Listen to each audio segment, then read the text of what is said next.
Well, hi folks. So here we have my 2010 Victory Cross Country, and my install or upgrade that I'll be looking at today is adding a hydraulic clutch. So it's a 4-year-old bike. It's got about 20,000 miles on it, and the reason for the upgrade isn't necessarily because of fear of a snapped cable or even complaints that it's a hard clutch pull. To me, it feels pretty good to me, but my adjuster right here is seized.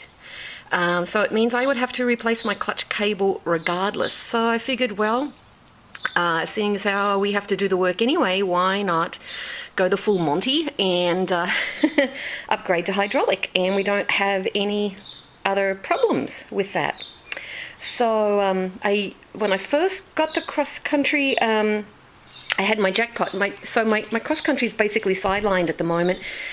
I can't adjust my clutch, and it's not fully engaging, so there's a problem there. So I've been riding my poor jackpot as my daily rider. Oh, don't you feel sorry for me?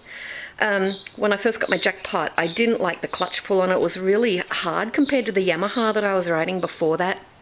So I put an easy clutch on it. And when I first got the cross country, it didn't have anything like that on it, and I kind of just got used to the clutch. And so when I went back to riding the jackpot with the easy clutch on it, it had no feel for me, and I hated it. So my easy clutch is sitting in a box here, and I've promised it to another lady rider who wants a Victory motorcycle really badly.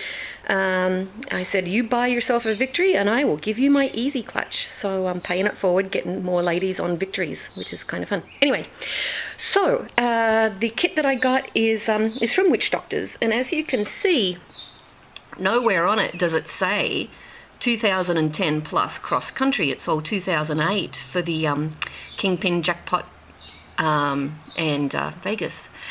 This is the same one that you'll see in the Victory catalogues, recommended for a jackpot, and immediately you'd think, oh, well, that's no good, that's not going to work. It does work, it's going to be just fine, and as you can Tootsie Rolls from Witch Doctors. As you can see, the color combination of it is just a perfect match for my stock setup on mine, and you just have to route it down the left-hand side of the bike. You can't route it over to the right-hand side like this original one is. You have to actually go down the left-hand side because the cable is not long enough. Anywho, so I'm going to start pulling stuff apart.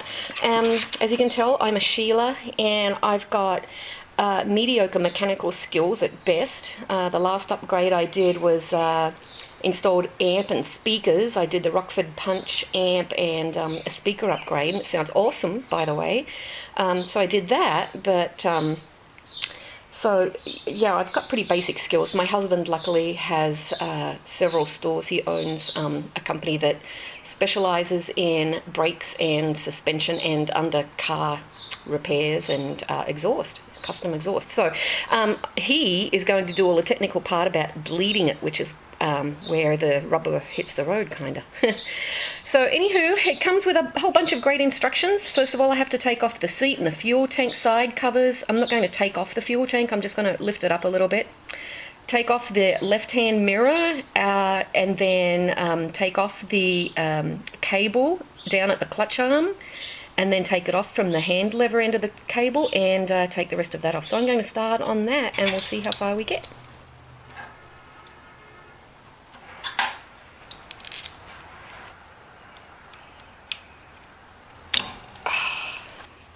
These are Ness Turbo mirrors, just in case you're interested. Kind of like them, not everybody has these.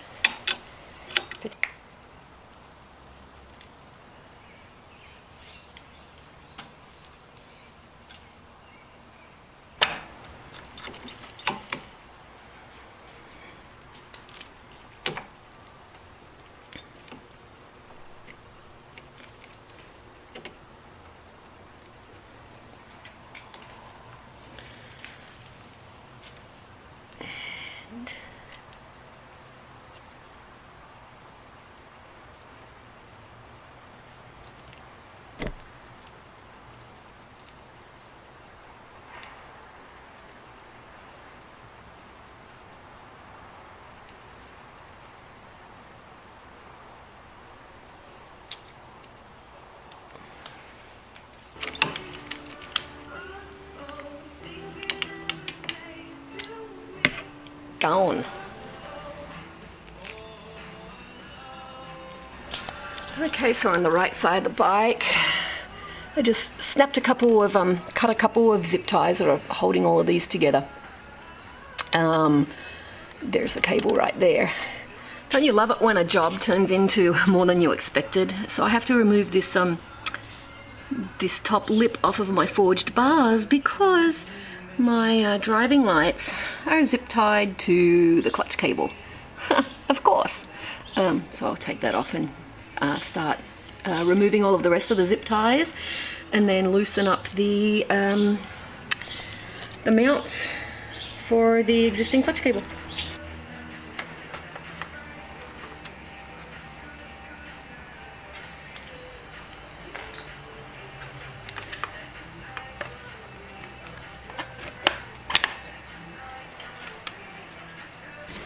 So I decided to go ahead and remove the tank because it was just too hard for me to get this cable out of this little bracket here. It was just too wedged in there. So yeah, you just you disconnect this little guy, and you disconnect your gas and water, your overflow lines. And this little guy goes right on the bottom of the gas tank. Just push in those two tabs and pull straight down, and then you can just slide your tank straight out. In case you wanted to know, that's where your air filter is, guys. So you can change that without completely removing the tank. You can just slide it back, but it's not necessarily an easy job to get to your air filter, and that's a Lloyd's. Anywho, so I'm going to go remove the cable out of that mount and then start working on loosening this side.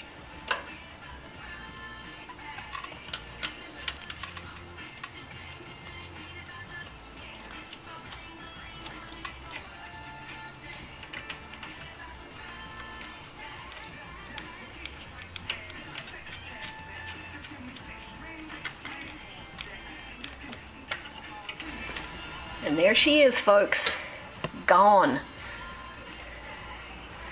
So she's not in bad condition, actually. There's no burring for a 4-year-old cable, original cable. She's in pretty good condition. As I said, she didn't fail. Well, she kind of did. This guy is completely frozen, and couldn't adjust it, and we were worried it was going to snap. And so yeah, non-adjusting cable. There you go. Anybody want to buy a cheap replacement cable? I'm on page 2 of the instructions. Nice new cable, slave cylinder, and banjos and washers. So I'll start assembling it. Okay, so the first thing I'm going to do is reroute the new cable. Going to run it down the left side of the bike instead of down the right hand side where the original cable was routed. There are 2 different ends. This goes to your clutch lever, this goes to your slave cylinder. So you want to route it from the large end at the front of the bike down to the narrow end at the back of the bike.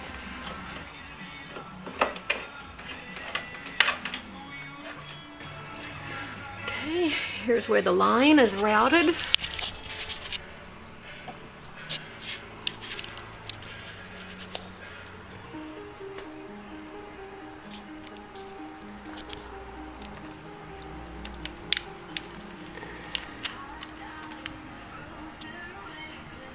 The next job is to attach the banjos to the slave cylinder and to the handlebar. Note the torque settings. I'm going to get the torque wrench out so that everything is torqued up. So I'm going to go ahead and attach these.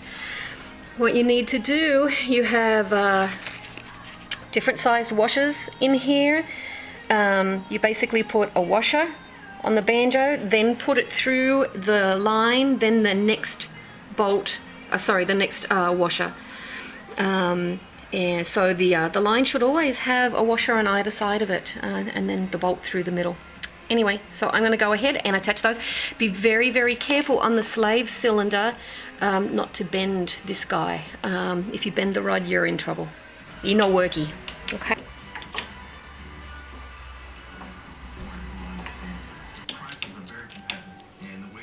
Sweet.